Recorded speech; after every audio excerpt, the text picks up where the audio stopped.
नमस्कार, स्वागत है आपका इंडिया न्यूज़ 28 में। ये बात करते हैं तमिलनाडु की कुछ खास खबरों की।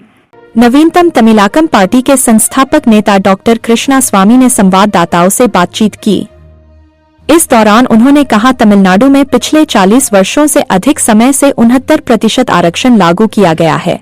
इसमें 18% कोटा अनुसूचित जातियों के सदस्यों को दिया जाना चाहिए, लेकिन सत्ता में आने वाली सरकारें ऐसा करने में विफल रही हैं। उन्होंने बताया कि 2001 में जब करुणानिधि मुख्यमंत्री थे, उन्होंने अनुसूचित जातियों के लिए 3% आंतरिक आरक्षण की घोषणा की। इसके परिणामस्वरूप केवल अरुंधातिनार समुदाय के लोगों को लाभ मिला।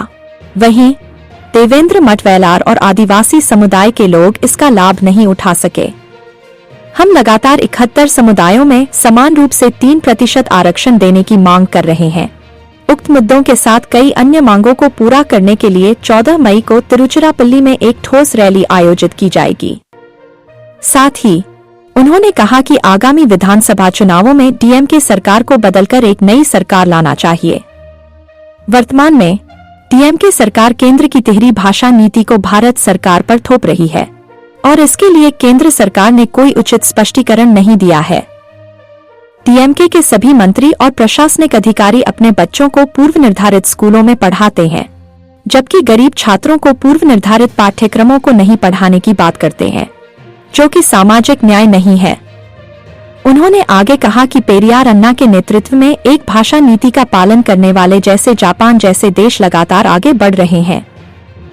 भाषा विकास से अधिक महत्वपूर्ण ज्ञान है, इसलिए डीएमके सरकार क्या एक भाषा नीति लागू करने के लिए तैयार है।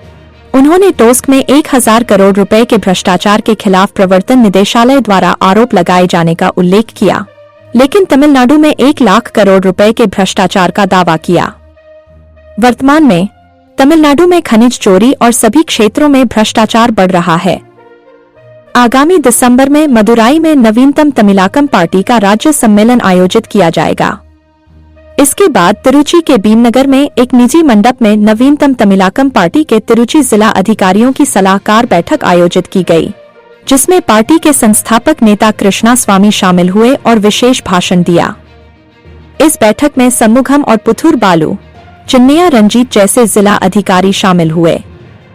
संक्षेप में डॉक्टर कृष्णा स्वामी ने कई मुद्दों पर चर्चा की, जैसे आरक्षण, केंद्र सरकार की नीतियों और भ्रष्टाचार। आगामी 14 मई को एक बड़ी रैली की योजना है।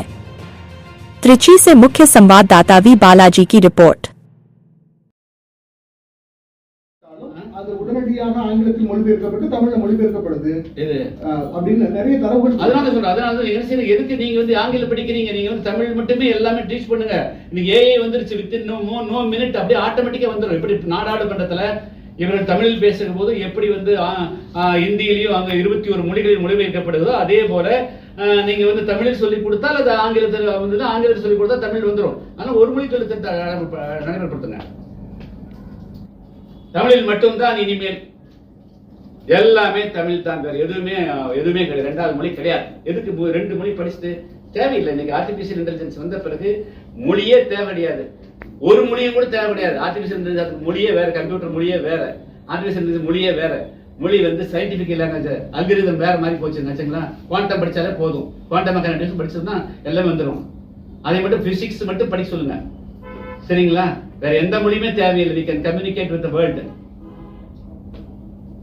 ஒரே ஒரு சப்ஜெக்ட் மேத்ஸ் பிசிக்ஸ் மட்டும் சொல்லி கொடுங்க, பாக்கி எதுவும் வேண்டாம்.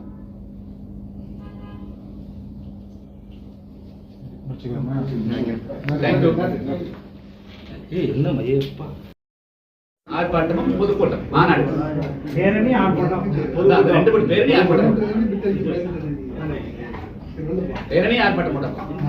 பொதுக்கூட்டம் பேரணி ஆர்ப்பாட்டம்